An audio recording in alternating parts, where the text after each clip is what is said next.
वज़ीर आज़म के दौरे अपनी जगह, लेकिन सवाल ये भी है कि साल 2024 पार्लियामेंट के लिए कैसा रहा। हुक्मरान इत्तेहाद और अपोजिशन जमात ANP पार्लियामेंट के मजबूत होने के दलाइल देती नजर आती है।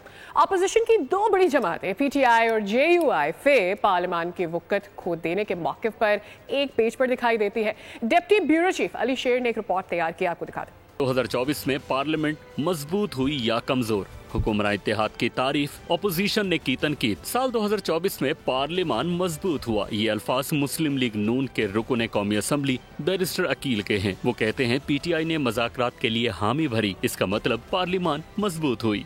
पाकिस्तान के लिए जो सियासी जमातें इकट्ठी हुई हैं, MQM देख लें, पीपल्स पार्टी देख लें, दीगर जमातें देख लें, वो तमाम तर पाकिस्तान के लिए इकट्ठी हुई हैं। कोई ज़ाती मफाद के लिए कोई सियासी जमात इकट्ठी नहीं हुई। ANP के सेनेटर हाजी हिदायतुल्लाह खान ने कहा कि 26वीं आईनी तरमीम के बाद इख्तियारात वापस मिले। देखना ये है कि पार्लियामान अपनी मर्जी से चलती है या किसी और के इशारों पर। पार्लियामेंट तो मजबूत ही है, सारे जो इख्तियारात थे वो आगे पार्लियामेंट के पास, लेकिन अब पार्लियामेंट देखते हैं कि पार्लियामेंट किसके इशारों पे वो करता है या अपने इख्तियार से करता है। पाकिस्तान पीपल्स पार्टी के रुकन कौमी असम्बली आगा रफीउल्लाह ने कहा कि अगर पार्लियामान में कोई मुदाखलत करता है तो फिर सियासी जमात खुलकर बताएं, स्टैंड लें।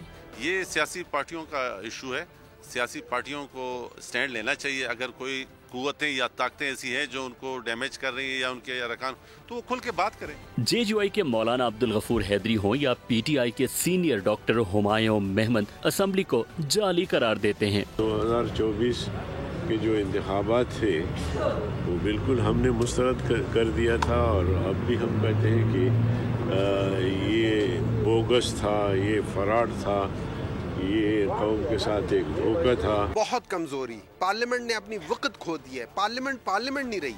हुकूमत और अपोजिशन के दावे अपनी जगह, माहिरीन समझते हैं कि साल 2024 पार्लियामान की मजबूती के हवाले से हमेशा ज़ेरे बहस रहेगा। प्रोडक्शन टीम के साथ अली शेर, बोल न्यूज, इस्लामाबाद। सब्सक्राइब करें और बेल दबाएं ताकि कोई खबर रह न जाए।